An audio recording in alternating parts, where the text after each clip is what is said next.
आजचं शूट हे आपलं स्पायडरमॅनचं होतं. तर क्लायंट आल्यानंतर त्याला ड्रेस वगैरे घालून त्याची तयारी करत होते आणि त्याला पोजेस कसे द्यायचे, काय द्यायचे हे त्यांना त्याचे आईवडील शिकत होते आणि तो चांगले पोजेस बी देत होता आणि स्माईल बी करत होता.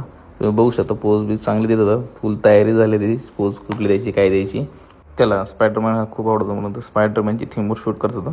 तो फोटोमध्ये बघू शकता तो खूप भारी दिसत होता स्पायडरमॅनच्या लुकमध्ये आणि तो वेगवेगळ्या पोजही देत होता. ज्या पाहिजे त्या पोजमध्ये देत असल्यामुळे आम्हाला फोटोज हे घेण्यात खूप भारी मजा आली. फोटोज हे बघू शकता, फोटोज हे खूप भारी भेटले आहेत आणि त्यांनी पोजेस आणि ॲक्शन खूप भारी केलं असं फोटोज आम्हाला खूप भारी भेटले.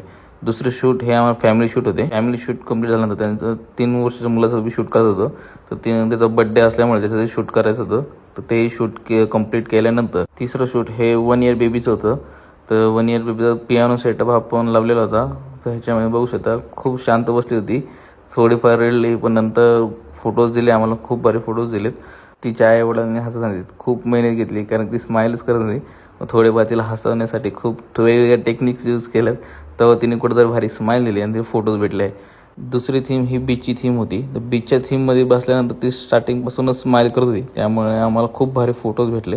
नंतर तिला बेंचवर बसून आणि नंतर उभे राहूनही थोडेफार फोटोज घेतले आणि ती वडिलांनी खूप मेहनत घेतली स्माईल करण्यासाठी वेगवेगळे, त्यामुळे आम्हाला फोटोज भेटले. तिला या थीममध्ये फ्रूट्स हे खूप आवडलेले दिसत तुम्हाला बघू शकता, त्यामुळे फोटोज हे आम्हाला ह्या थीममध्ये खूप भारी भेटले. तिसरी थीम ही बर्थडे थीम होती आणि त्याच्यामध्ये सोफा आणि त्याच्यावरती लुक हा तिचा खूप भारी दिसत होता आणि ती खूप भारी दिसत होती. या थीममध्ये शूट कंप्लीट करून त्यांच्या फॅमिलीचे बी फोटोज कव्हर करून आजची थीम इथंच संपवली. भेटूया नेक्स्ट शूटमध्ये.